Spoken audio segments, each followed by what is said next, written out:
Hi, this is Keith. This lecture goes along with Chapter 18. If you haven't read that chapter yet, it's a good idea to do that first and then watch this lecture. As you know, the quiz is based on material from the book. Okay, let's get started. In this chapter, we'll discuss sexually explicit material in our society, sex work and sex trafficking, and end with a discussion about sexuality and the law. Sexually explicit material is difficult to study objectively since it conjures up a lot of different feelings and responses, from some people believing it's healthy to others thinking it's degrading, and a lot of people in between. One area of difficulty is that what constitutes erotica versus what constitutes pornography is debated. The line between the two can be thin and subjective. Erotica, which comes from the Greek word for a love poem, can be defined as sexually explicit material that can be evaluated positively overall. It often involves mutually respectful, affectionate interactions and a balance of power between the persons involved. Often erotica is considered to be in the artistic realm. Now, in contrast, pornography can be defined as sexually explicit material that may be evaluated negatively and might include anything that depicts sexuality and causes sexual arousal in the viewer.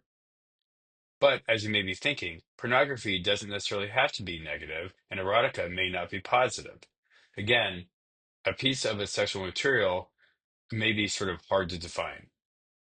Also, when we think of pornography, we mostly think of videos or films, but it can include a wide variety of materials from print to digital photography to videos or even the written word. Sexually explicit material, or SEM, are materials whose primary themes, topics, or depictions involve sexuality that may cause sexual arousal. It's a more neutral way to refer to pornography or erotica. Sexually explicit materials are legal in the United States. However, materials that are obscene are not legal. So, what do we mean by obscene?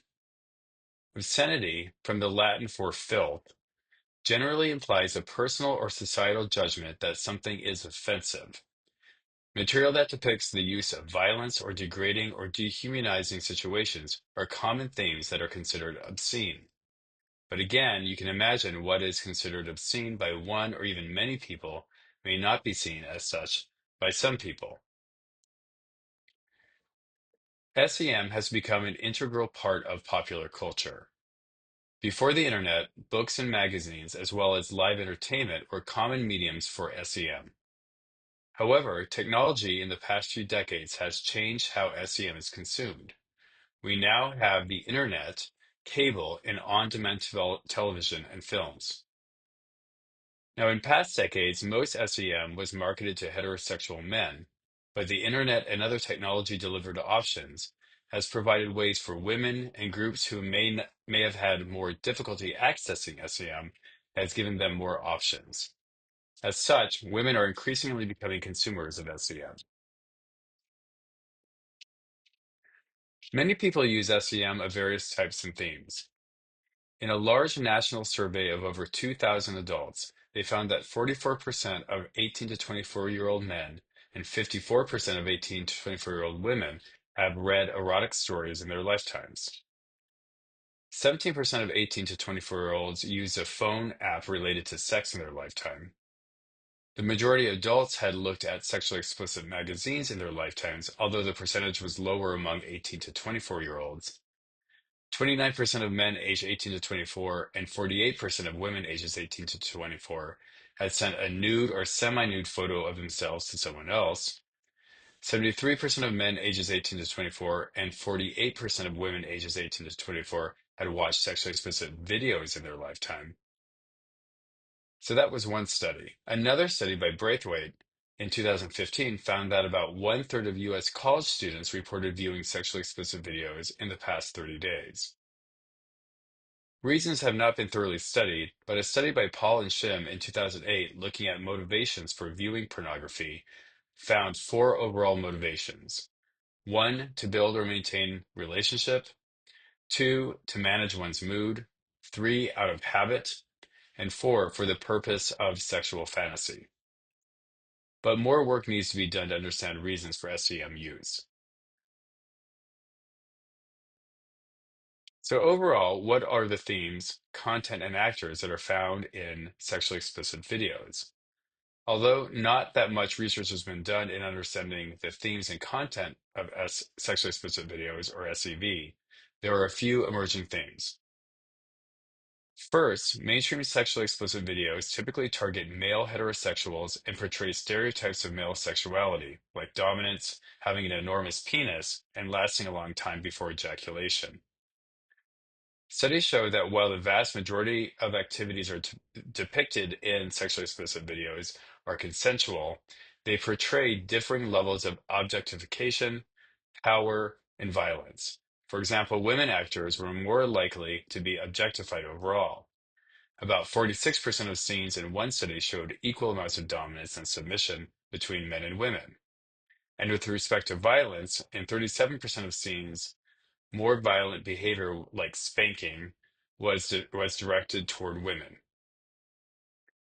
Obviously, sexually explicit videos have their critics. Criticisms include that there is little focus on relationships and emotional intimacy, and that the content reinforces an unhealthy and unrealistic image of sexuality. Now, as women are viewing more SEM, some have called for a more feminist perspective on them. This is sometimes referred to as femporn. In femporn, there may be equality in terms of dominance and submission between actors, have no depictions of violence, and have clear storylines that depict consent and emotional connection. Overall, femporn is less male-centered and more reflective of women's erotic fantasies. But what about pornography that is not made for heterosexual males? Homosexual, sexually explicit films differ from those for heterosexual males. So gay porn tends to focus on the eroticism of the male body, involving younger men with large penises. In contrast, lesbian explicit films usually depict realistic sexual interactions with a range of body types and both butch and femme styles. In any case, sex between men is rarely shown in heterosexual films, although sometimes heterosexual films show sex between women. Now, this is likely driven by the different comfort levels among heterosexual men in sex between same-sex partners. Well, what about actors in sexually explicit videos? While female or women actors in adult entertainment are generally viewed negatively, there isn't much support for this. Studies have not found consistent differences in rates of child sexual abuse, quality of life, and self-esteem between women actors in adult films to a matched sample of women who are not in the adult film industry. Now, less is known about male adult film performers, but compared to males not in the adult film industry, male actors had higher enjoyment of sex and were more concerned about STIs, but less likely to use a condom the first time they had sex. There are a number of concerns about the effects of sexually explicit material. For example, does it cause people to engage in deviant behavior? Does it increase violence against women? So let's look at different aspects of sexually explicit videos, starting with people using it for sexual expression. Overall, people who view sexually explicit videos usually recognize it as fantasy and use it as a release from their everyday lives. It can also be used as a source of sexual information and knowledge in communities where sexuality is rarely discussed. It can also be a way to rehearse sexual activities. It may also be an aid in sex therapy. Sex therapist Barbara Kiesling states that she often recommends the use of sexually explicit videos to women who experience low sexual desire and sexual arousal problems. So the next dimension of sexually explicit videos is the degree to which it is associated with sexual aggression. The evidence for a causal relationship between exposure to pornography and sexual aggression is slim. In fact, there is not a high level of violence overall in sexually explicit videos. Again, that doesn't mean that every sexually explicit video doesn't doesn't involve violence, but overall, there isn't a high level of it. For some, pornography may instead have a catharsis effect, which is a way of alleviating sexual aggression. However, this does not show that SEV viewing has a cathartic effect on rape behavior. So clearly, there needs to be more research to understand how these might be related. Another perspective on sexually explicit videos is from a feminist viewpoint. Some feminists view SEV as inherently degrading and dehumanizing to women. However, there's considerable disagreement across individuals about this. Still, others note sexually explicit material can contribute to a woman's sexual growth and sexual power, and that suppressing SEV will only serve to reduce women's sexual awareness. The last dimension we'll discuss before looking at legal issues is child pornography. Here, there is very little divergence of how we view it, which is to say that child pornography is a form of child sexual exploitation. Studies show that many children exploited in this way exhibit distress and poor adjustment, may suffer from depression, anxiety, and guilt, and may become destructive and antisocial. And technology has contributed to the increase in child exploitation, both through sexting and also through child predators who essentially blackmail children into taking pictures of themselves. In these cases, laws governing obscenity and child pornography apply, and child pornography has been found to be patently offensive and not within the zone of free speech. Okay, let's now turn to legal issues, starting with censorship. To censor means to examine in order to suppress or delete anything considered objectionable. So, using this in a legal way, censorship occurs when the government, private groups, or individuals impose their moral or political values on others by suppressing words, ideas, or images they deem offensive. Censorship continues to flourish at state and local levels, in schools and in libraries. But with few exceptions, such as child pornography, what should be censored is hotly debated. Despite the debate about what should be censored, a set of criteria has emerged to determine obscenity. First, the dominant theme must appeal to prurient sexual interests and portray sexual conduct in a patently offensive way. Second, taken as a whole, it must be without serious literacy or literary, artistic, political, or scientific value. And finally, reasonable, quote unquote, people must find it to possess no social value. So, as you can imagine, these criteria still are pretty highly subjective. So, while one person may think that a Mapplethorpe photo, such as this one shown here, that is in a museum as you are watching this lecture, another person may find that it's obscene and think it has no value at all. So, again, these are highly subjective calls.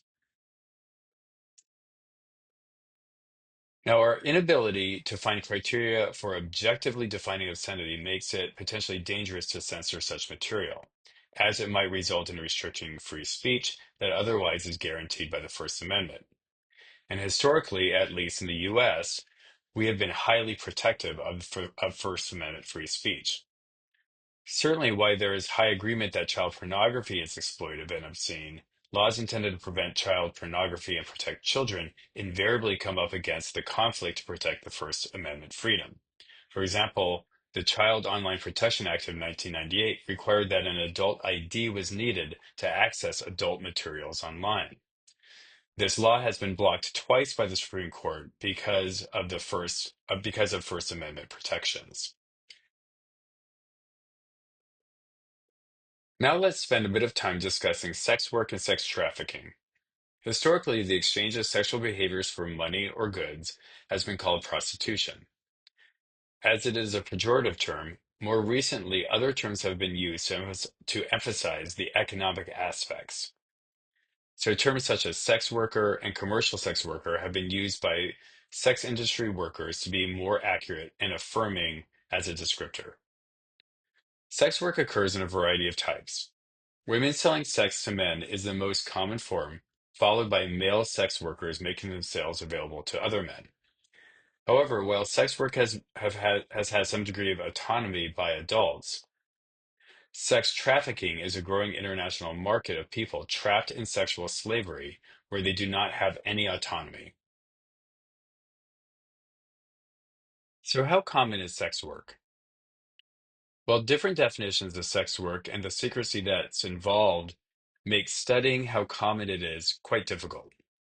It is estimated that worldwide there are more than 52 million sex workers and between 1 and 3 million just in the US. Many sex workers reported a sharp decrease in customers or frequency of visits during the COVID-19 pandemic, which greatly affected their financial needs during this time. Thinking more broadly across time, those who identify themselves as sex workers often engage in the work for economic reasons, since they can often earn more money from sex work than from other types of work.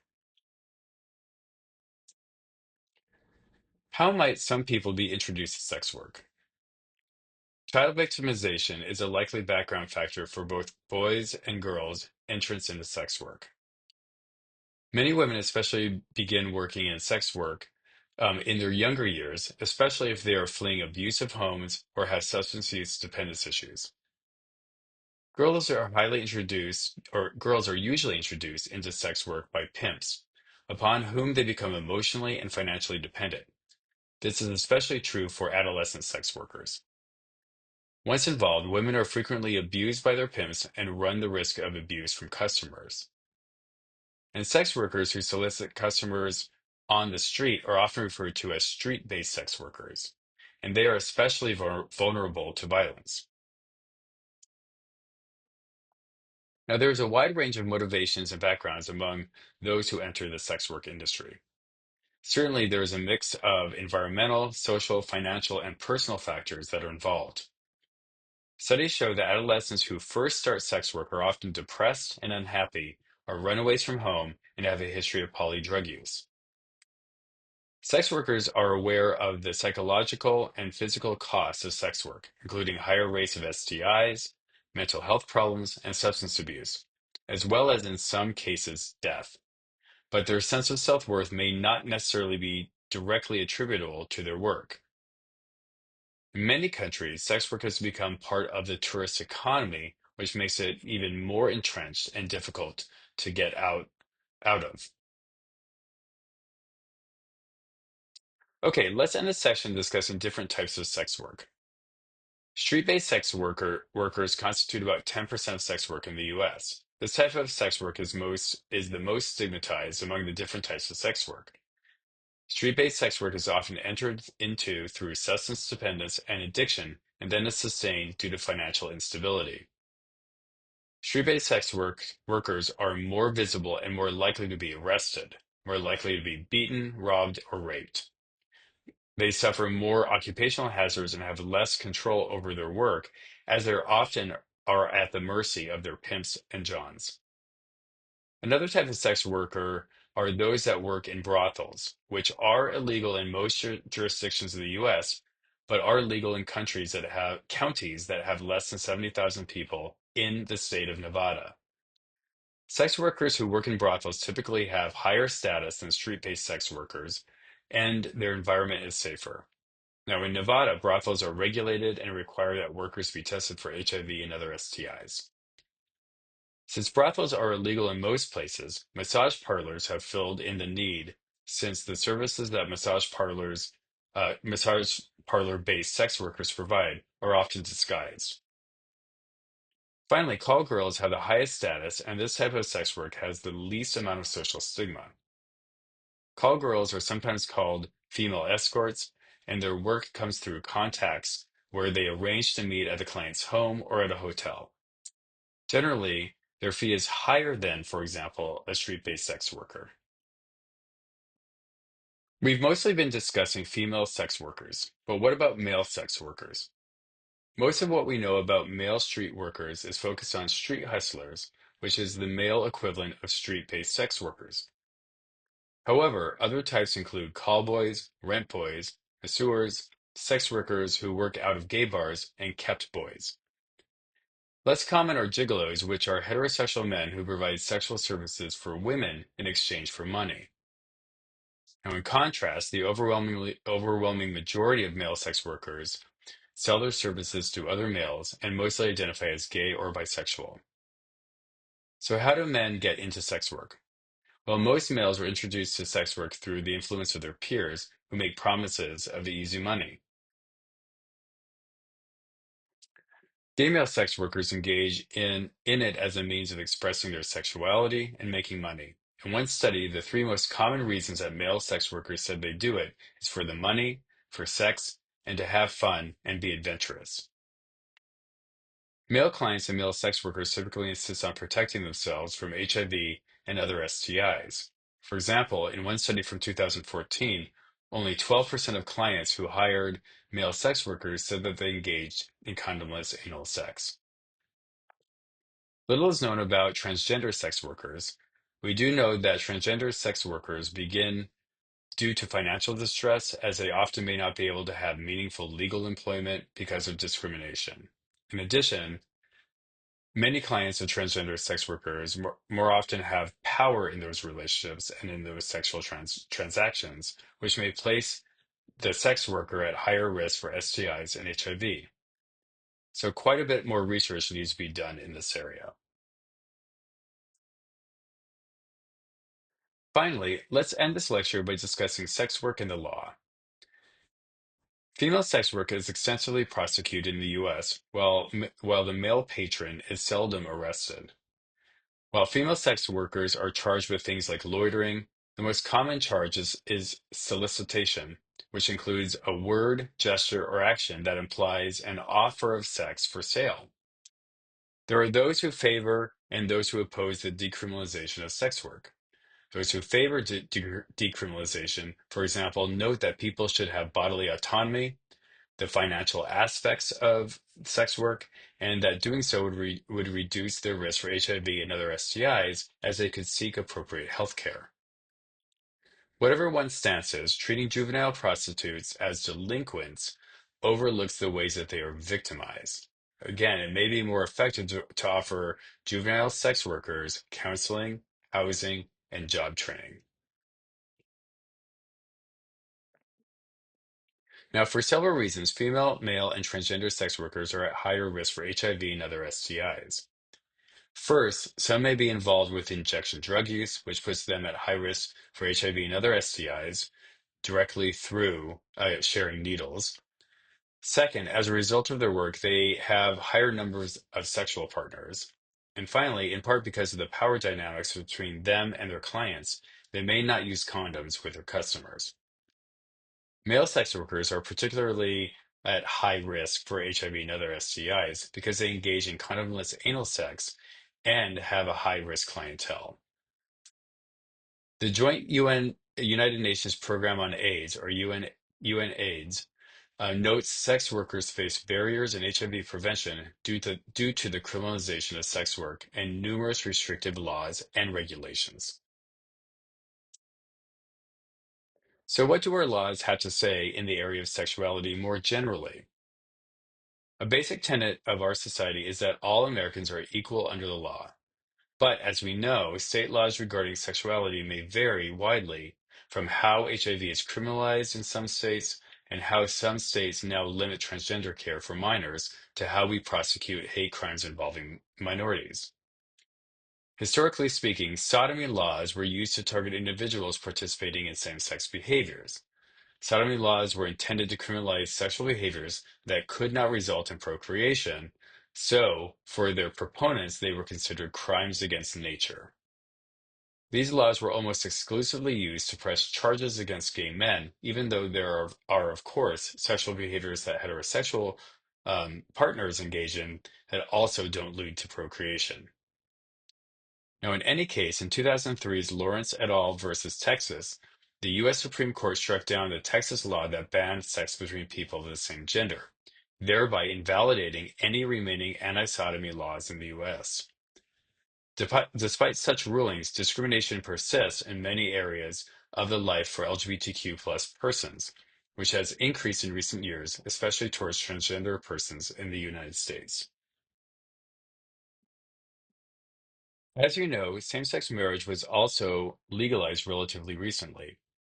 Now, prior to its legalization, marriage between same-sex couples was a major social and political issue in the U.S. In 2013, the U.S. Supreme Court struck down the Federal Defense of Marriage Act, or DOMA, which had defined marriage as between one man and one woman. Now, by this time, more than half of Americans already supported the legalization of gay marriage. So by 2015, when the Obergefell versus Hodges case was found in favor of legalizing same-sex marriage in all 50 states, the ruling was seen as positive by most people. Another challenge to same-sex marriage was denied by the Supreme Court in 2025. In addition, as of mid-2024, 34 countries had legally approved the freedom to marry for same-sex couples. Just as a reminder, there are about 195 countries in the world. Finally, there are other sexual rights that some people are advocating for. For example, policymakers and advocates for free speech continue to scrutinize state sexuality laws and enforcement practices and to monitor and report on them. In many ways, sexuality-related laws reflect an ambivalence about sexuality in America's culture. And this ambivalence is particularly evident with issues related to sexuality education and abortion. And here is where you see the biggest differences between state laws.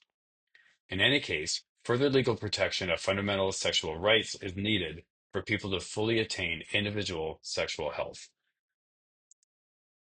And that is the end of this lecture.